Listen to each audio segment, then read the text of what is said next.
ಶ್ರೀಕೃಷ್ಣ ರುಕ್ಮಿಣೀ ದೇವಿಯನ್ನು ಕರೆಕೊಂಡು ದ್ವಾರಕಾಪಟ್ಟಣ ಪ್ರವೇಶ ಮಾಡಿದ್ದಾನೆ. ರುಕ್ಮಿಣೀ ದೇವಿ ಅಪೇಕ್ಷೆಯಂತೆ ಬ್ರಾಹ್ಮ ವಿವಾಹ ನಡೀಬೇಕು, ವೈಭವೋಪೇತವಾಗಿ ಹೆಣ್ಣಿನ ಬೀಗರು ಗಂಡಿನ ಬೀಗರು ಎದುರುಗೊಳ್ಳೋದು, ಪರಸ್ಪರ ಮಾತುಕತೆ ಇದೆಲ್ಲ ನಡೀಬೇಕು ಅಂತ ಹೇಳಿ ಅಪೇಕ್ಷೆ ಪಟ್ಟರು. ಹಾಗೆ ಕೆಲವರು ದ್ವಾರಕೆಯಲ್ಲಿ ರುಕ್ಮಿಣಿ ಕಡೆ ಸೇರಿದರು, ಕೆಲವರು ಕೃಷ್ಣನ ಕಡೆ ಸೇರಿದರು. ನಿಶ್ಚಯಿತಾಂಬೂಲ ಮತ್ತು ವಿವಾಹ ಮಹೋತ್ಸವಕ್ಕೆ ಮೂಲಮಾಧವ ಅಂತ ಒಂದು ಸ್ಥಳ ಇದೆ. ದ್ವಾರಕಾಪಟ್ಟಣದಿಂದ ಸೋಮನಾಥಪುರಕ್ಕೆ ಹೋಗುವಾಗ ದಾರಿಯಲ್ಲಿ ಸಮುದ್ರ ತೀರದಲ್ಲೇ ಹೋಗಬೇಕು. ಆ ಸಮುದ್ರ ತೀರದ ಒಂದು ಗ್ರಾಮ, ಅದಕ್ಕೆ ಮೂಲಮಾಧವ ಅಂತ ಹೆಸರು. ಆ ಮೂಲಮಾಧವದಲ್ಲಿ ಇವತ್ತಿಗೂ ಕೂಡ ಕೃಷ್ಣ ಹೇಳ್ಕೊಂಡ ಅರಮನೆ, ರುಕ್ಮಿಣಿ ಹೇಳ್ಕೊಂಡಂಥ ಅರಮನೆ, ವಿವಾಹ ಮಂಟಪ ಎಲ್ಲವೂ ಕೂಡ ಇದೆ. ಅದನ್ನ ಅಲ್ಲಿ ಇವರು ವಿವಾಹಕ್ಕೋಸ್ಕರವಾಗಿ ಬಂದಿದ್ದಾರೆ.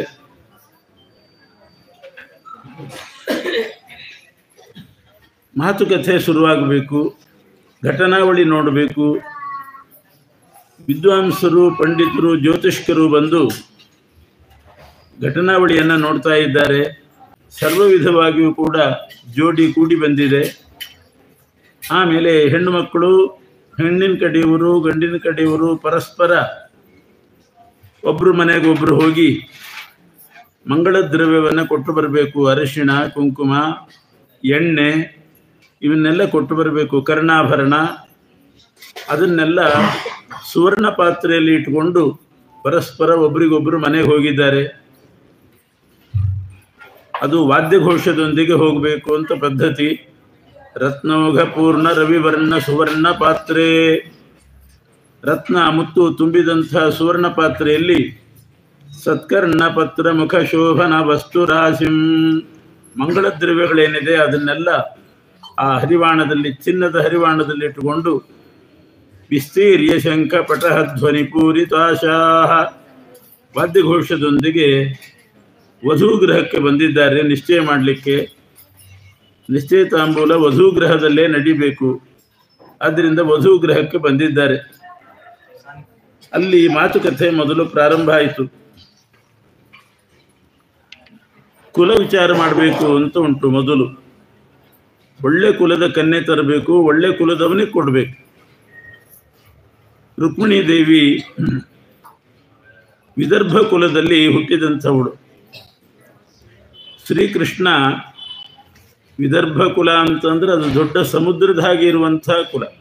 ವಿದರ್ಭ ಕುಲವೆಂಬ ಸಮುದ್ರದಲ್ಲಿ ಹುಟ್ಟಿದ ರತ್ನವೇ ರುಕ್ಮಿಣೀ ದೇವಿ. ಕೃಷ್ಣ ಚಂದ್ರವಂಶದಲ್ಲಿ ಹುಟ್ಟಿದವನು. ಚಂದ್ರನಿಗೂ ಮತ್ತು ಸಮುದ್ರಕ್ಕೂ ಬಹಳ ನಿಕಟ ಬಾಂಧವ್ಯ. ಆದ್ದರಿಂದ ವಿದರ್ಭ ದೇಶದ ಕನ್ಯೆಯಾದಂಥ ರುಕ್ಮಿಣೀ ದೇವಿಗೆ ಮೂಲ ಪುರುಷ ವಿದರ್ಭ ದೇಶ ಸಾಗರ. ವಿದರ್ಭ ಅನ್ನೋ ಕುಲ ಸಾಗರ. ಅದು ಆ ಸಾಗರವನ್ನು ಉಕ್ಕಿಸುವವನು ಚಂದ್ರ. ಚಂದ್ರವಂಶದಲ್ಲಿ ಕೃಷ್ಣ ಬಂದಿದ್ದಾನೆ. ಕುಲದ ಪರೀಕ್ಷೆ ಆಯಿತು. ಮತ್ತು ಕನ್ಯಾ ಮತ್ತು ವಧುಗಳ ವಧು ಮತ್ತು ವರರ ಸಂಬಂಧ ಬಹಳ ಚೆನ್ನಾಗಿದೆ. ರುಕ್ಮಿಣೀ ದೇವಿ ಸಾಕ್ಷಾತ್ ಪದ್ಮಾಲಯ ಅಂತ ಅವಳಿಗೆ ಹೆಸರು. ಪದ್ಮವೇ ಅವಳ ಮನೆ. ಲಕ್ಷ್ಮೀದೇವಿ ಹೆಸರು ಪದ್ಮಾಲಯ ಅಂತ. ಲಕ್ಷ್ಮೀದೇವಿನೇ ರುಕ್ಮಿಣಿ ಆದ್ರಿಂದ ಅವಳು ಕೂಡ ಪದ್ಮಾಲಯನೇ. ಆ ಪದ್ಮಕ್ಕೆ ಅದನ್ನ ಅರಳಿಸ್ತಕ್ಕಂಥದ್ದು, ಅದಕ್ಕೆ ಆಶ್ರಯವಾದದ್ದು ಜಲ. ಕೃಷ್ಣನಿಗೆ ನಾರಾಯಣ ಅಂತ ಹೆಸರು. ನಾರಾಯಣನೇ ಕೃಷ್ಣ. ನಾರಾಯಣ ಅಂತಂದ್ರೆ ನೀರಿನಲ್ಲಿ ವಾಸ ಮಾಡುವವನು ಅಂತ ಅರ್ಥ. ಸಮುದ್ರಶಾಯಿ. ಇವನು ಸಮುದ್ರಶಾಯಿ. ರುಕ್ಮಿಣೀ ದೇವಿಯ ಆಲಯವಾದಂಥ ಪದ್ಮವು ಕೂಡ ನೀರಿನಲ್ಲೇ ಹುಟ್ಟುವಂತಹದ್ದು. ಹಾಗಾಗಿ ಜೋಡಿ ಸರಿಯಾಗಿದೆ. ಇನ್ನು ಮುಂದಿನ ವಿಚಾರ ಏನು ಅಂತ ಕೇಳಿದಾಗ ಗಂಡಿನ ಕಡೆಯವರು ಹೇಳ್ತಾರೆ, ಈ ಕೆಲವು ಕಂಡೀಷನ್ ಹೇಳಿದ್ರಂತೆ.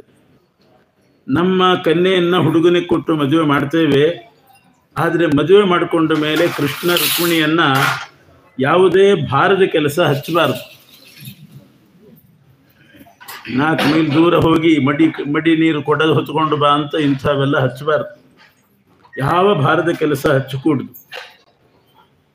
ಮತ್ತು ಯಾರ ಮೇಲಾದರೂ ಸಿಟ್ಟು ಬಂದಿದ್ದರೆ ಆ ಸಿಟ್ಟು ತಂದು ಹೆಂಡತಿ ಮೇಲೆ ಹಾಕಬಾರ್ದು.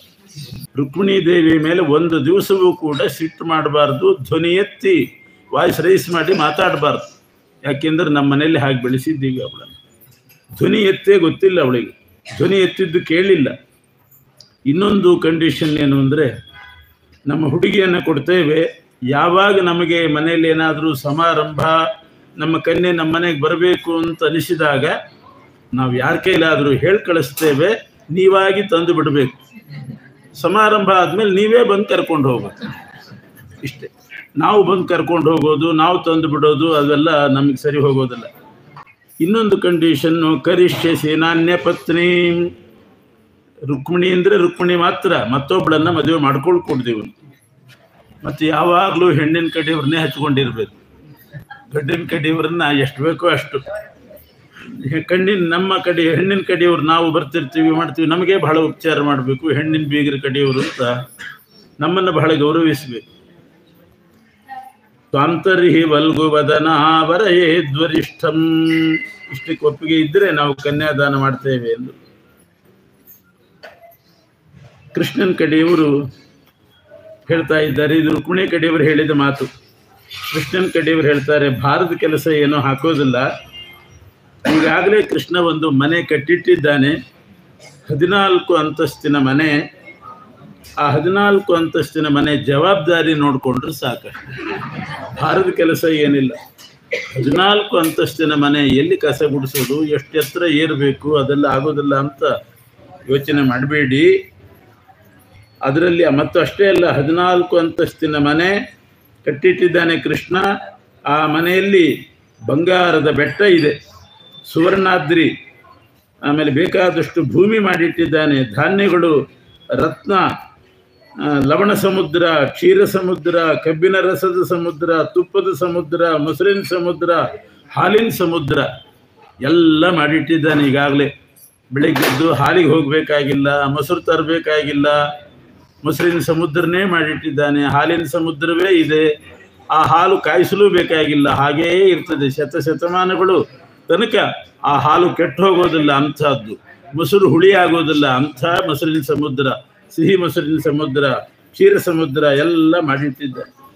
ಅದರ ಜವಾಬ್ದಾರಿ ನೋಡ್ಕೊಳ್ಳಿಕ್ಕೆ ಬ್ರಹ್ಮದೇವರು, ಇಂದ್ರದೇವರು, ವರುಣದೇವರು ಒಂದೊಂದು ಅಂತಸ್ತಿನ ಜವಾಬ್ದಾರಿ ಒಬ್ಬೊಬ್ಬರಿಗಿದೆ. ಅವ್ರ ಮೇಲೆ ಒಂದು ಕಟಾಕ್ಷ ಇಟ್ಟರೆ ಸಾಕಷ್ಟೆ. ಬ್ರಹ್ಮಾದಿಗಳ ಮೇಲೆ ಲೀಲಾ ಕಟಾಕ್ಷೇಣ ಕರಿಷ್ಯತೀಯಂ. ಸುಮ್ಮನೆ ಕಟಾಕ್ಷ ಹಾಕಿದ್ರೆ ಅವರೆಲ್ಲ ತಮ್ಮ ಕೆಲಸ ಮಾಡ್ಕೊಂಡು ಹೋಗ್ತಾರೆ. ಇಷ್ಟು ಕೃಷ್ಣನ ಕಡೆಯವರು ಹೇಳಿದರು. ಮತ್ತೆ ರುಕ್ಮಿಣಿ ಕಡೆಯವರು ಹೇಳ್ತಾರೆ, ನೀನು ನಿಮ್ಮ ಕೃಷ್ಣ ಮದುವೆ ಮಾಡಿಕೊಂಡ ಮೇಲೆ ಯಾವ ಸಮಾರಂಭಕ್ಕೂ ಹೋದರೂ ಹೆಂಡತಿನ ಕರ್ಕೊಂಡೇ ಹೋಗ್ಬೇಕು ಜೊತೆಗೆ. ತಾನೊಬ್ಬನೇ ಹೋಗೋದಲ್ಲ, ಮನೆ ಕಾಯ್ತಾ ಇರು ಅಂತ ಮನೆಯಲ್ಲಿ ಬಿಟ್ಟು ತಾನೊಬ್ಬನೇ ಹೋಗೋದಲ್ಲ. ಯಾವ ಫಂಕ್ಷನ್ಗೆ ಹೋದರೂ ಕೂಡ ರುಕ್ಮಿಣಿಯನ್ನು ಕರ್ಕೊಂಡೇ ಹೋಗಬೇಕು, ಎಂದೂ ಬಿಟ್ಟಿರ್ಕೂಡ್ದು.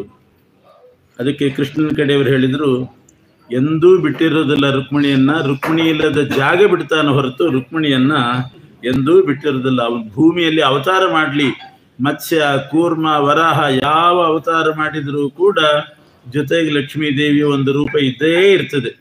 ಆದ್ದರಿಂದ ಮತ್ತು ಅಷ್ಟೇ ಅಲ್ಲ, ಕೃಷ್ಣ ಯಾವ ಆಭರಣ ಹಾಕ್ಕೊಳ್ತಾನೆ ಎಲ್ಲ ಲಕ್ಷ್ಮೀ ಸ್ವರೂಪದ ಆಭರಣ. ಅದು ಅವನು ಹಾಕ್ಕೊಳ್ಳುವ ಆಭರಣ, ಉಟ್ಕೊಳ್ಳುವ ಬಟ್ಟೆ ಎಲ್ಲ ಲಕ್ಷ್ಮೀ ಸ್ವರೂಪ. ಇಷ್ಟು ಅನ್ಯೋನ್ಯವಾಗಿರುವಾಗ ಬಿಟ್ಟು ಹೋಗೋ ಪ್ರಸಂಗ ಏನು ಬಂತು? ಇನ್ನೊಂದು ಕೇಳಿದ್ರಲ್ಲ, ಎಲ್ಲೆಲ್ಲೋ ಸಿಟ್ಟು ಬಂದರೆ ರುಕ್ಮಿಣಿ ಮೇಲೆ ತೋರಿಸ್ಬಾರ್ದು ಅಂತ.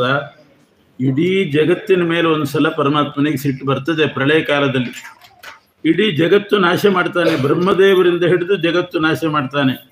ಆಗಲೂ ಕೂಡ ರುಕ್ಮಿಣಿ ಮೇಲೆ ಸಿಟ್ಟಾಗೋದಿಲ್ಲ.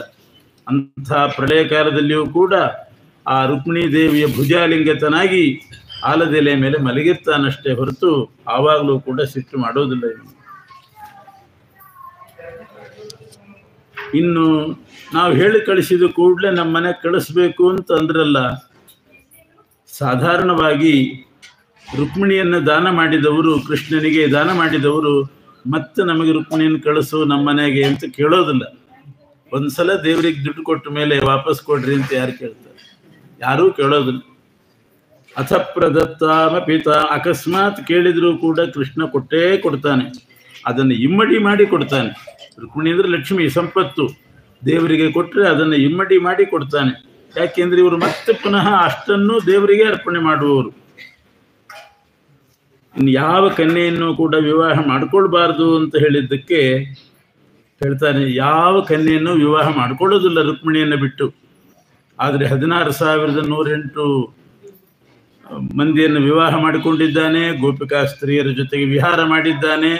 ಅಲ್ಲೆಲ್ಲ ಈ ರುಕ್ಮಿಣಿ ದೇವಿಯ ಆವೇಶ ಇದೆ.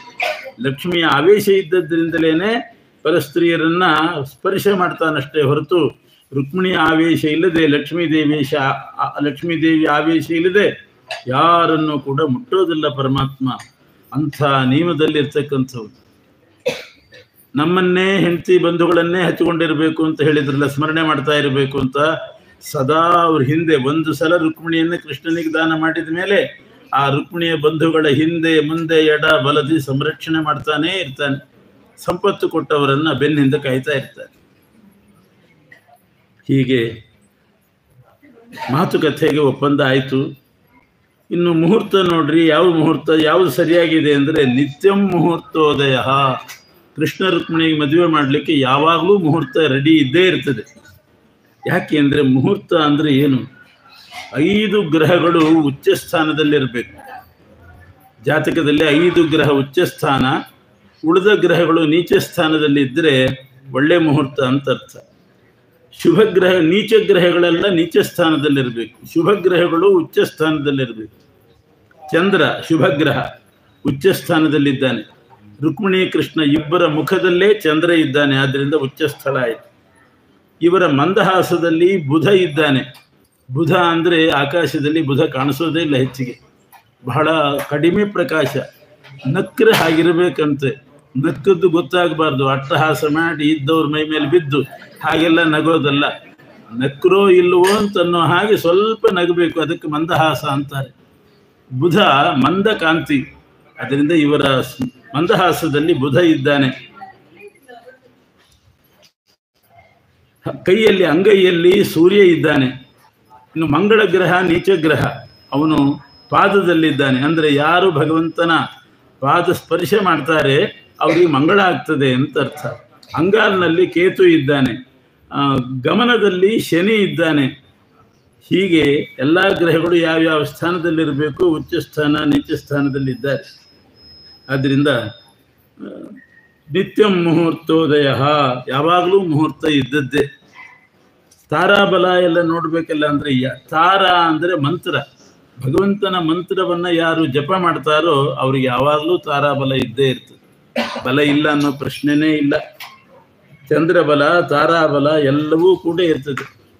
ತದೇವ ಲಗ್ನಂ ಸುದಿನಂ ತದೇವ ತಾರಾಬಲಂ ಚಂದ್ರಬಲಂ ತದೇವ ವಿದ್ಯಾಬಲಂ ದೈವಬಲಂ ತದೇವ ಲಕ್ಷ್ಮೀಪತೇತೆ ಅಂಘ್ರಿಯುಗಂ ಸ್ಮರಾಮಿ ಅಂತ ಭಗವಂತನ ಪಾದದ ಸ್ಮರಣೆ ಬಂದರೆ ಎಲ್ಲ ಗ್ರಹಗಳೂ ಉಚ್ಚ ಸ್ಥಾನದಲ್ಲಿದ್ದ ಹಾಗೆ. ಅದರಿಂದ ಆದರೂ ಒಂದು 2-3 ದಿವಸ ಬಿಟ್ಟು ಒಂದು ಮುಹೂರ್ತ ಇಟ್ಕೊಟ್ರಂತೆ ಜ್ಯೋತಿಷ್ಕರು.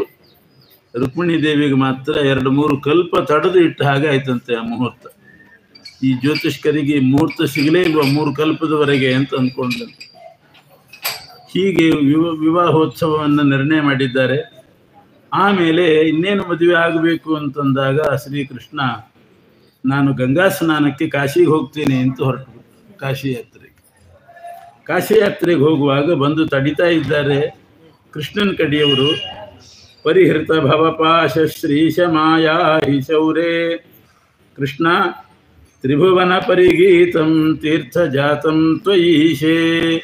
3 ಲೋಕದಲ್ಲಿರುವ ಸಮಸ್ತ ತೀರ್ಥಗಳು ನಿನ್ನಲ್ಲೇ ಇದ್ದಾರೆ, ನಿನ್ನ ಪಾದದಲ್ಲೇ ಸಮಸ್ತ ತೀರ್ಥಗಳಿದ್ದಾವೆ. ನೀನು ತೀರ್ಥಯಾತ್ರೆಗೆ ಹೋಗ್ತೇನೆ ಅಂತ ಮುಂದೆ ಹೋದರೆ ನಿನ್ನ ಹೆಜ್ಜೆ ಇಟ್ಟ ಹಿಂದಿನ ಭಾಗ ಎಲ್ಲ ತೀರ್ಥ ಆಗುತ್ತಷ್ಟೇ ಹೊರತು ನಿನ್ನ ಮುಂದೆ ಸಿಗುವ ತೀರ್ಥ ಯಾವುದೂ ಕೂಡ ಇಲ್ಲ. ನೀನು ನಡ್ಕೊಂಡು ಹೋದಾಗೆ ಹಿಂದಿನ ಭಾಗವೇ ತೀರ್ಥ ಆಗ್ತದೆ.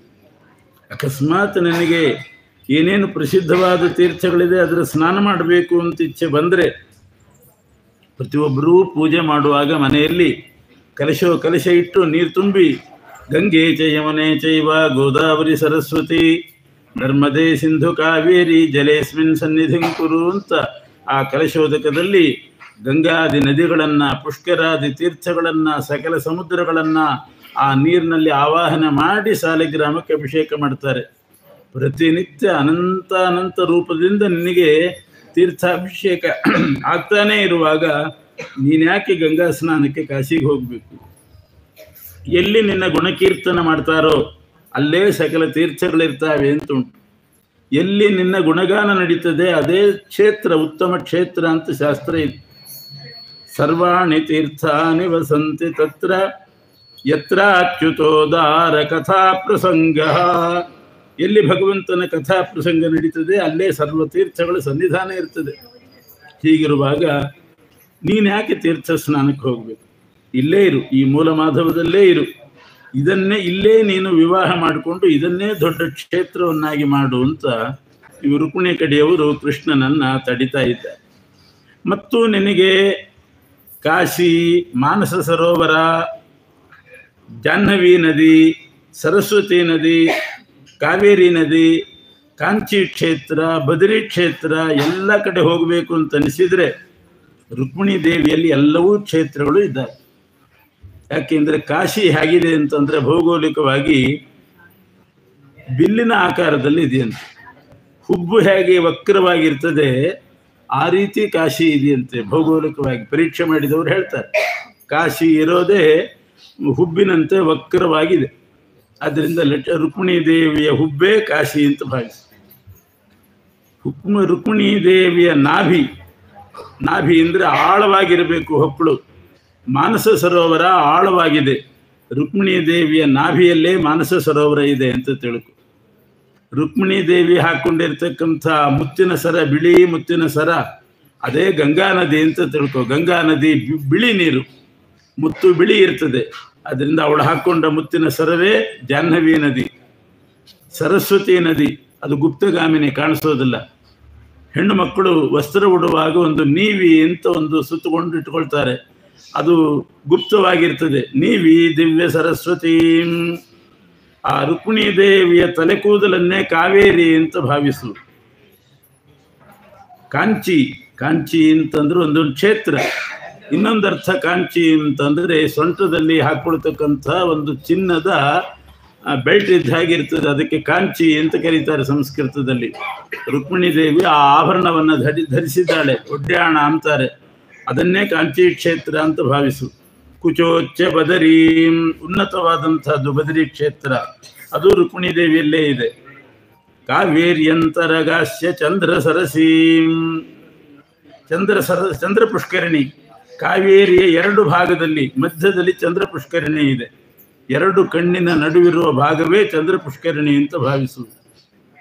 ಹೀಗೆ ಭಾವಿಸಿ ನೀನು ಯಾತ್ರಾಸ್ತು ಭೈಷ್ಮೀಂ ಪ್ರತಿ, ರುಕ್ಮಿಣಿ ಕಡೆ ಯಾತ್ರೆಗೆ ಹೋಗು. ಈ ರೀತಿ ಕೃಷ್ಣನನ್ನು ತಡೆದ್ರು. ಸರಿ, ನೀವೆಲ್ಲ ಹೇಳಿದ ಮೇಲೆ ನಿಮ್ಮ ಮಾತು ಮೀರಿ ಕಾಶಿಗೆ ಹೋಗೋದು ಸರಿಯಲ್ಲ ಅಂತ ವಾಪಸ್ ಬಂದ್ಬಿಟ್ನಂತ 2 ಹೆಜ್ಜೆ ಹೋಗಿ. ಇವತ್ತು ಅದನ್ನೆಲ್ಲರೂ ಚೆನ್ನಾಗಿ ಅನುಷ್ಠಾನ ಮಾಡ್ತಾ ಇದ್ದಾರೆ. ಅದೊಂದು ಮಾತ್ರ ಚೆನ್ನಾಗಿ ಅನುಷ್ಠಾನ ಮಾಡ್ತಾರೆ. ಆಮೇಲೆ ಮಾಲೆ ಕೊಟ್ಟರು, ಮಾಲೆ ಹಾಕಬೇಕು. ರುಕ್ಮಿಣಿ ಕೈಯಲ್ಲಿ ಒಂದು ಮಾಲೆ ಕೊಟ್ಟಿದ್ದಾರೆ. ಆ ಮಾಲೆಯನ್ನು ರುಕ್ಮಿಣಿ ದೇವಿ ಹಿಡ್ಕೊಂಡು ಎಲ್ಲ ದೇವತೆಗಳ ಮಧ್ಯದಲ್ಲಿ ಬಂದಾಗ ಆ ದೇವತೆಗಳನ್ನೆಲ್ಲ ರುಕ್ಮಿಣಿ ದೇವಿಯ ಬುದ್ಧಿ ಪರಿಚಯ ಮಾಡಿಕೊಡ್ತಂತೆ. ಗೆಳತಿಯರು ಇವನು ಅಂತ ಗೆಳತಿ ಹೇಗೆ ಪರಿಚಯ ಮಾಡಿಕೊಡ್ತಾಳೆ, ಆ ರೀತಿ ರುಕ್ಮಿಣಿಯ ಗೆಳತಿನೇ ಅಲ್ಲಿರ್ತಕ್ಕಂಥ ದೇವತೆಗಳನ್ನೆಲ್ಲ ಪರಿಚಯ ಮಾಡಿಕೊಟ್ಲಂತೆ. ಇವನು ಪದ್ಮಯೋನಿ ಅಂತ ಇವನ ಹೆಸರು. ಬ್ರಹ್ಮದೇವರನ್ನ ತೋರಿಸಿ ಆ ಬುದ್ಧಿ ಹೇಳಿದ್ದು ರುಕ್ಮಿಣಿ, ಇವಳು ಪದ್ಮಯೋನಿ.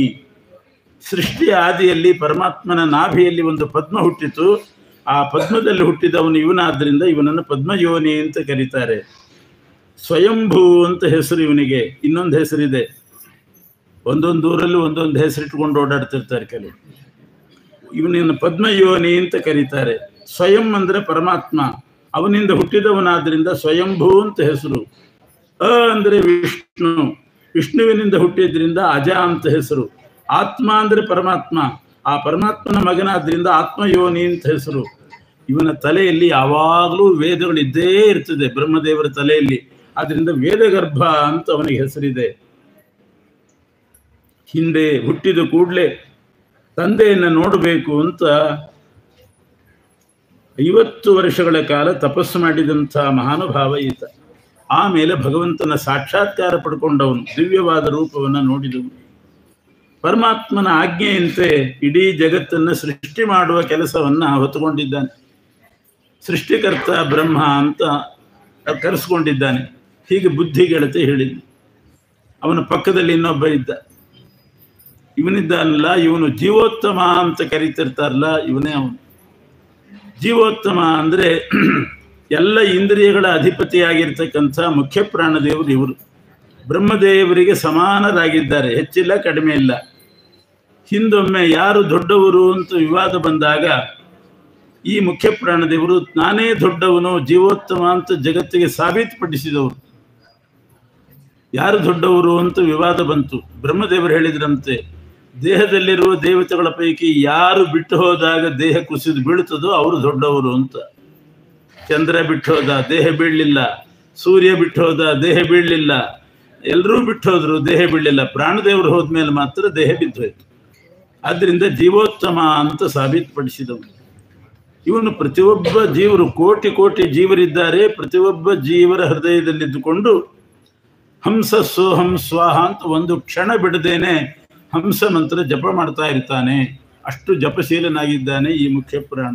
ಪರಮಾತ್ಮನ ಮಂತ್ರ ಅದು, ಹಂಸ ಮಂತ್ರ. ಅದನ್ನು ಜಪ ಮಾಡ್ತಾ ಇರೋದ್ರಿಂದ ನಾವು ನಿರಂತರ ಉಸಿರಾಡ್ಕೊಂಡಿದ್ದೀವಿ. ಅವರು ಏನಾದರೂ ನಮ್ಮ ಹಾಗೆ ಬಿಟ್ಟುಬಿಟ್ರೆ ಜಪ ಮಾಡೋದನ್ನ ಇಡೀ ಜಗತ್ತೇ ನಿಂತು ಹೋಗ್ತದೆ. ಎಲ್ಲ ದೇವತೆಗಳಿಗೆ, ಈ ಪ್ರಾಣನಿಂದ ಕೆಳಗಿರ್ತಕ್ಕಂಥ ಎಲ್ಲ ದೇವತೆಗಳಿಗೆ ರಾಕ್ಷಸರ ಅಸುರರ ಆವೇಶ ಆಗ್ತದೆ. ಒಮ್ಮೊಮ್ಮೆ ಪರಮಾತ್ಮನನ್ನು ವಿರೋಧ ಮಾಡಿದ್ದುಂಟು. ಆದರೆ ಈ ಮುಖ್ಯ ಪ್ರಾಣ ಮಾತ್ರ ಯಾವತ್ತೂ ಭಗವಂತನನ್ನು ವಿರೋಧ ಮಾಡಿಲ್ಲ.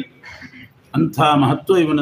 ಎಂದೂ ಪರಮಾತ್ಮನ ವಿರೋಧ ಮಾಡಿಲ್ಲ, ಭಗವಂತನಿಗೆ ವಿರುದ್ಧವಾಗಿ ಚಿಂತನೆ ಮಾಡಿಲ್ಲ, ಯೋಚನೆ ಮಾಡಿಲ್ಲ. ವಿನೋದಕ್ಕಾಗಿಯೂ ಕೂಡ ಪರಮಾತ್ಮನ ವಿರುದ್ಧ ನಿಲ್ಲುವವನಲ್ಲ. ಆದ್ದರಿಂದ ಎಂಥ ಆಭಾಸದ ಕಥೆ ಇದು. ಆಂಜನೇಯ ಯುದ್ಧ. ರುಕ್ಮಿಣಿ ದೇವಿಗೆ ಗೆಳತಿ ಪರಿಚಯ ಮಾಡ್ಕೊಳ್ತಿದ್ದಾಳೆ.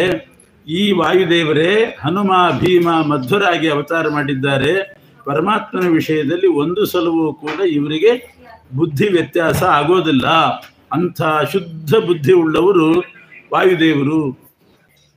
ಹಿಂದೆ ಕ್ಷೀರ ಸಮುದ್ರ ಮಥನ ಮಾಡಿದಾಗ ಇಡೀ ಜಗತ್ತೇ ನಾಶ ಆಗುವಂಥ ವಿಷ ಬಂದರೆ ಆ ವಿಷವನ್ನು ಪಾನ ಮಾಡಿ ಜಗತ್ತನ್ನು ಉಳಿಸಿದಂಥ ಮಹಾನುಭಾವ ಈತ. ಹನುಮ ಭೀಮಾವತಾರ ಆಗಿದೆ, ಇನ್ನು ಮುಂದೆ ಮಧ್ವಾವತಾರ ಮಾಡಿ ಸತ್ಯಾಸ್ತ್ರಗಳನ್ನು ರಚನೆ ಮಾಡ್ತಕ್ಕಂಥವನು. ಹೀಗೆ ಮುಖ್ಯ ಪ್ರಾಣದೇವರ ಪರಿಚಯ ಮಾಡಿಕೊಟ್ಟು. ಅಲ್ಲೇ ಪಕ್ಕದಲ್ಲಿರ್ತಕ್ಕಂಥವ್ರು ಇವನು ಭವ, ರುದ್ರದೇವರು. ಇವರು ಬ್ರಹ್ಮದೇವರ ಮಗ. ಇಲ್ಲಿದ್ದಾನೆ, ಪಕ್ಕದಲ್ಲಿದ್ದಾನೆ ವಿಹಂಗರಾಜ ಗರುಡ. ಅಲ್ಲಿ ಪಕ್ಕದಲ್ಲಿ ಕೂತಿದ್ದಾನೆ ಶೇಷ ಅಹೀಶ್ವರ. ಅವರು 3 ಮಂದಿಗೂ ಕೂಡ ಸಮಾನವಾದ ಜ್ಞಾನ ಬಲ ಎಲ್ಲವೂ ಇದೆ. ಯಾವಾಗಲೂ ಪರಮಾತ್ಮನ ಸೇವೆಯಲ್ಲಿ ಆಸಕ್ತರು. ಈ ಶಿವನನ್ನ ಮದುವೆ ಮಾಡ್ಕೋಬೇಡ ನೀನು, ಯಾಕೆಂದ್ರೆ ಶಿವ ಈಗಾಗಲೇ ಗೌರಿ ಅಂತ ಒಂದು ಕನ್ಯೆಯನ್ನು ಮದುವೆ ಮಾಡ್ಕೊಂಡ್ಬಿಟ್ಟಿದ್ದಾನೆ. ಆದ್ರಿಂದ ಶಿವನನ್ನ ಮದುವೆ ಮಾಡ್ಕೋಬೇಡ. ಶೇಷದೇವರು ಅಸಾಧಾರಣ ಸಾಮರ್ಥ್ಯ ಶೇಷದೇವರಿಗೆ. ರುದ್ರದೇವರಿಗೇನು ಕಡಿಮೆ ಇಲ್ಲ. ದೈತ್ಯರದ್ದು 3 ಪಟ್ಟಣಗಳಿತ್ತಂತೆ. 3 ಪಟ್ಟಣಗಳನ್ನ ರುದ್ರದೇವರು ಸುಟ್ಟು ಹಾಕಿ ಪುರಾರಿ ಅಂತ ಅನಿಸ್ಕೊಂಡವರು. ಭಗವಂತ ಮುರಾರಿ, ರುದ್ರದೇವರು ಪುರಾರಿ. 3 ಪುರಗಳನ್ನು ಸುಟ್ಟವರು. ಶೇಷದೇವರ ಸಾಮರ್ಥ್ಯಕ್ಕೇನು ಕಡಿಮೆ ಇಲ್ಲ. ಇಡೀ ಭೂಮಂಡಲವನ್ನ ತಲೆ ಮೇಲೆ ಹೊತ್ತಿದ್ದಾರಂತೆ ಶೇಷದೇವರು. ಆದರೆ ಅವರಿಗೆ ತಲೆ ಮೇಲೆ ಭೂಮಿ ಇದೆ ಅನ್ನೋ ಅನುಭವನೇ ಬರ್ತಾ ಇಲ್ಲ. ಸಣ್ಣ ಸಾಸಿವೆ ಕಾಳನ್ನು ತಲೆ ಮೇಲೆ ಇಟ್ಕೊಂಡ್ರೆ ಯಾರಿಗಾದರೂ ತಲೆ ಮೇಲೆ ಸಾಸಿವೆ ಇದೆ ಅಂತ ಅನುಭವಕ್ಕೆ ಬರ್ತದ? ಇಷ್ಟಿಷ್ಟು ಮಂತ್ರಾಕ್ಷತೆ ಹಾಕ್ಕೊಂಡ್ರೆ ಅನುಭವಕ್ಕೆ ಬರಲ್ಲ. ಇನ್ನು ಸಾಸಿವೆ ಇದ್ದದ್ದು ಹೇಗೆ ಗಮನಕ್ಕೆ ಬರ್ತದೆ? ಆ ರೀತಿ ಇಡೀ ಭೂಮಂಡಲವನ್ನು ಸಾಸಿವೆ ಕಾಳಿನಂತೆ ತಲೆ ಮೇಲೆ ಹೊತ್ತವರು. ಇನ್ನೊಬ್ಬರಿದ್ದರು ಗರುಡ ದೇವರು. ಅವರು ಇವರಿಗೆ ಈಕ್ವಲ್ಲೇ. ಗರುಡ ಬಲಿಚಕ್ರವರ್ತಿ ಒಂದ್ಸಲ ಪರಮಾತ್ಮನ ಕಿರೀಟ ಕದ್ದುಕೊಂಡು ಹೋದಾಗ ಆ ಗರುಡ ದೇವರೇ ಬೆನ್ನತ್ತಿ ಹೋಗಿ ಆ ಬಲಿಯನ್ನ ಸೋಲಿಸಿ ಆ ಕದ್ದು ಹೋದ ಕಿರೀಟವನ್ನು ತಂದು ವಿಷ್ಣುವಿಗೆ ಸಮರ್ಪಣೆ ಮಾಡಿದಂಥ ವ್ಯಕ್ತಿ ಈ ಗರುಡ. ಹೀಗೆಲ್ಲ ಪರಿಚಯ ಮಾಡಿಕೊಟ್ಲು ಬುದ್ಧಿ ಸಖಿ. ಇವರೆಲ್ಲರೂ ಕೂಡ ತಪಸ್ಸು ಮಾಡಿ ರುದ್ರದೇವರು ಇವರು ಗರುಡ ದೇವರು ತಪಸ್ಸು ಮಾಡಿ ವಾಹನ ಆಗಿದ್ದಾರೆ. ರುದ್ರದೇವರು ತಪಸ್ಸು ಮಾಡಿ, ಇವರು ಶೇಷದೇವರು ತಪಸ್ಸು ಮಾಡಿ ಹಾಸಿಗೆ ಆಗಿದ್ದಾರೆ. ಅಷ್ಟೇ ಅಲ್ಲ, ಮೋಕ್ಷಕ್ಕೆ ಹೋಗುವವರಿಗೆ ಇವರಿಬ್ಬರೂ ಕೂಡ ಮಾರ್ಗರೂಪರಾಗಿದ್ದಾರೆ. ಗರುಡ ಮಾರ್ಗ, ಶೇಷ ಮಾರ್ಗ ಅಂತ ಮೋಕ್ಷಕ್ಕೆ ಹೋಗುವವರಿಗೆ ಅವರಿಬ್ಬರು ಬೇಕೇ ಬೇಕು. ಹೀಗೆ ಪರಿಚಯ ಮಾಡಿಕೊ. ಇನ್ನೊಬ್ಬ ಇದ್ದಾನೆ ಇಂದ್ರ. ಆ ಇಂದ್ರನಿಗೆ ಏನು ಸಂಪತ್ತಿದ್ರೂ ಕೂಡ ಎಲ್ಲ ಉಪೇಂದ್ರ ನಾಮಕ ಪರಮಾತ್ಮನ ಅಧೀನವಾಗಿಯೇ ಬಂದಿರೋದು. ಇಂದ್ರನಲ್ಲಿ ಅಪಾರ ಸಂಪತ್ತಿದೆ. ಕಲ್ಪವೃಕ್ಷ, ಐರಾವತ, ಉಚ್ಚೈಶ್ರವಸ್ಸು ಕುದುರೆ, ಅದು ಐರಾವತ ಆನೆ, ಕಲ್ಪವೃಕ್ಷ ಅಂತ ಒಂದು ಮರ, ಚಿಂತಾಮಣಿ, ಕಾಮಧೇನು, ಇದೆಲ್ಲ ಇದೆ. ಎಲ್ಲವನ್ನು ಕೂಡ ಕ್ಷೀರ ಸಮುದ್ರ ಮಥನ ಮಾಡಿಸಿ ವಿಷ್ಣುವೇ ತಂದುಕೊಟ್ಟಂಥ ಅಮೂಲ್ಯ ವಸ್ತುಗಳು, ಅಮೂಲ್ಯ ನಿಧಿಗಳು ಇಂದ್ರನ ಹತ್ರ ಇದೆ. ಆದರೆ ಎಲ್ಲ ವಿಷ್ಣುವಿನಿಂದಲೇ ಬಂದದ್ದು. ಇನ್ನೊಬ್ಬ ಇದ್ದಾನೆ ಬೃಹಸ್ಪತಿ. ಅವನು ದೇವತೆಗಳ ಗುರು. ಅವನು ದೇವತೆಗಳ ಗುರು, ದೊಡ್ಡ ಸ್ಥಾನ. ಇನ್ನೊಬ್ಬ ಇದ್ದಾನೆ, ಅವನ ಹೆಸರೇ ಧರ್ಮ, ಯಮದೇವರು. ಧರ್ಮ ಅಂತ ಹೆಸರು, ಧರ್ಮ ಪರಿರಕ್ಷಕ. ಚಂದ್ರ ಇದ್ದಾನೆ, ಸುಧಾಕರ ಅಂತ ಹೆಸರು, ಅಮೃತದ ಬೆಳದಿಂಬಳ ಸುರಿಸ್ತಾನೆ. ಸೂರ್ಯ ಇದ್ದಾನೆ, ಸಹಸ್ರ ರಶ್ಮಿ, ಸಾವಿರಾರು ಕಿರಣಗಳು, ಕಮಲವನ್ನೆಲ್ಲ ಅರಳಿಸೋದು, ನೀರು ಸ್ವಚ್ಛ ಮಾಡೋದು, ಭೂಮಿ ಸ್ವಚ್ಛ ಮಾಡೋದು, ಆರೋಗ್ಯ ಭಾಗ್ಯ ಕೊಡೋದು ಎಲ್ಲ ಸೂರ್ಯನೇ. ಇವರೆಲ್ಲರೂ ಕೂಡ ಪರಮಾತ್ಮನ ಸೇವೆ ಮಾಡಿ, ನಿರಂತರ ಸೇವೆ ಮಾಡಿ ದೇವತ್ವವನ್ನು ಪಡೆದವರು. ಎಲ್ಲರ ಕೈಯಿಂದಲೂ ಸೇವೆನಾಗಿರ್ತಕ್ಕಂಥವನು ಅಂದರೆ ಈ ಕೃಷ್ಣ ಮಾತ್ರ ಅಂತ ರುಕ್ಮಿಣಿ ದೇವಿಗೆ ಬುದ್ಧಿಗೆಳತೆ ಹೇಳಿದ್ದು. ಆವಾಗ ಕೃಷ್ಣನ ಹತ್ತಿರ ಬಂದು ರುಕ್ಮಿಣಿ ದೇವಿ ಆ ಮಾಲೆಯನ್ನು ಹಾಕ್ತಾಳೆ. ಆ ಮಾಲೆಯೂ ಕೂಡ ಬೇರೆ ಯಾರಿಗೂ ಹೊಂತ ಇದ್ದಿಲ್ಲ, ಅಂಥ ಮಾಲೆ. ಮತ್ತು ಅವರ ಹೆಸರು ಕೂಡ ವಿಚಾರ ಮಾಡಿದ್ದು ರುಕ್ಮಿಣಿ ದೇವಿ. ಆ ಹೆಸರು ಯಾರ್ದು ಸರಿ ಇಲ್ಲ. ರುದ್ರದೇವರ ಹೆಸರೇನು ಗೊತ್ತೇ? ಉಗ್ರ ಅಂತ ಹೆಸರು. ವಾಯುದೇವರಿಗೆ ಚಂಚಲ ಅಂತ ಹೆಸರು. ಶೇಷದೇವರಿಗೆ ಗೂಢಪಾದ ಅಂತ ಹೆಸರು. ಎಲ್ಲಿ ಹೋಗ್ತಾರೆ ಎಲ್ಲಿ ಬರ್ತಾರೆ ಗೊತ್ತೇ ಆಗಲ್ಲ. ಬ್ರಹ್ಮದೇವರ ಹೆಸರಿದೆ ವೃದ್ಧ ಅಂತ ಬ್ರಹ್ಮದೇವರ ಹೆಸರು. ಅಗ್ನಿ ಹೆಸರು ಜ್ವಲನ. ಸೂರ್ಯನ ಹೆಸರು ತಪನ. ಗಣೇಶನಿಗೆ ಮಾಲೆ ಹಾಕೋಣ ಅಂದರೆ ಗಣೇಶನ ಹೆಸರು ಗಣೇಶ ಅಂತ ಚೆನ್ನಾಗಿದೆ. ಆದರೆ ಇನ್ನೊಂದು ಹೆಸರಿದೆ ಗಣೇಶನಿಗೆ, ವಕ್ರತುಂಡ ಅಂತ. ಹೆಸರು ಚೆನ್ನಾಗಿಲ್ಲ ಅಂತ ಬಿಟ್ಲಂತೆ. ಇನ್ನೊಬ್ಬ ಇದ್ದಾನೆ ಪೂಷ ಅನ್ನುವಂಥ ಒಬ್ಬ ದೇವತೆ, ಅವನಿಗೆ ಹಲ್ಲೇ ಇಲ್ಲಂತೆ, ಅದಂತಕ. ವರುಣದೇವರಿದ್ದಾರೆ, ಅವನಿಗೆ ಜಲರಾಟ್ ಅಂತ ಹೆಸರು. ಜಲರಾಟ್, ಲ ಅಂದರೆ ಡ, ಸಂಸ್ಕೃತದಲ್ಲಿ ಲ ಡ ಒಂದೇ, ಜಡರಾಟ್ ಅಂತ ಆಗ್ತದೆ. ಜಡರಾಟ್ ಅಂತಂದ್ರೆ ಮೂರ್ಖ ಅಂತ ಅರ್ಥ. ಇನ್ನೊಬ್ಬ ಇದ್ದಾನೆ ಗೋತ್ರಾಸಹ ಅಂತ ಹೆಸರು ಅವನಿಗೆ, ಇಂದ್ರ. ಗೋತ್ರಾಸಹ ಅಂದರೆ ಒಳ್ಳೆ ಗೋತ್ರವನ್ನು ಕಂಡ್ರೆ ಆಗಲ್ಲ ಅವನಿಗೆ, ಆ ರೀತಿ ಅರ್ಥ. ಇನ್ನೊಂದು ಅರ್ಥ ಗೋತ್ರಾಸಹ ಅಂದರೆ ಬೆಟ್ಟವನ್ನು ಪುಡಿ ಮಾಡಿದವನು ದೇವೇಂದ್ರ, ಅದಕ್ಕೆ ಗೋತ್ರಾಸಹ. ಅವರ ಹೆಸರು ಚೆನ್ನಾಗಿಲ್ಲ ಅಂತ ಬಿಟ್ಲು. ಇನ್ನು ಅವರ ಉದ್ಯೋಗ ನೋಡಿದರೆ ಅದು ಚೆನ್ನಾಗಿಲ್ಲ. ಬ್ರಹ್ಮದೇವರನ್ನ ಮದುವೆ ಮಾಡಿಕೊಳ್ಳೋಣ ಅಂದರೆ ವೇದ ವೈದಿಕ ಮೌಲಿಹಿ, ಬರೇ ವೈದಿಕತನ ಜಾಸ್ತಿ. ಒಲ್ಲೇನೆ ವೈದಿಕ ಗಂಡನ ಅಂದ್ರದ್ದು ರುಕ್ಮಿಣಿನೇ ಹೇಳಿದ್ದರು. ಬ್ರಹ್ಮದೇವರು ಸದಾ ವೈದಿಕರು, ವೇದ ಪಾರಾಯಣನೇ ವೇದ ಪಾರಾಯಣ, ಸದಾ ವೇದ ಪಾರಾಯಣ. ವಾಯುದೇವರನ್ನ ಮದುವೆ ಮಾಡಿಕೊಳ್ಳೋಣ ಅಂದರೆ ಯಾವಾಗ ನೋಡಿದ್ರು ಜಪ, ಯಾವಾಗಲೂ ಜಪ, ಹಂಸ ಮಂತ್ರ ಜಪ.